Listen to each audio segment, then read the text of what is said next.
నా ఫాలోవర్స్ అందరికీ నమస్కారం. యూకేలో అన్‌ఫర్నిష్డ్ హౌసెస్ తీసుకునే అంత బుద్ధి తక్కువ పని ఇంకొకటి ఉండదు. బికాస్ ఇవన్నీ మనం కొనుక్కోవాలి. మళ్ళీ నెక్స్ట్ హౌస్‌కి షిఫ్ట్ అవుతున్నామంటే మళ్ళీ ఇవన్నీ మనము తీసుకువెళ్ళాలి. మళ్ళీ అక్కడ అన్నీ సదురుకోవాలి.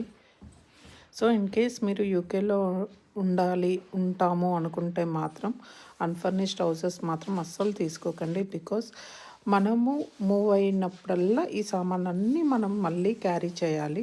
ఖాళీ చేసేటప్పుడు చాలా పని, మళ్ళీ సదురుకునేటప్పుడు మళ్ళీ చాలా పని. అసలు ఇప్పుడు ఇంత సామాన్ నేను ఎప్పుడు సదరాలి దేవుడా అనే ఒక బాధ. సో ఇన్ కేస్ మీరు ఫ్యామిలీ కాకుండా బ్యాచిలర్స్ అయితే ఏదైతే అవసరమో అదే కొనుక్కోండి.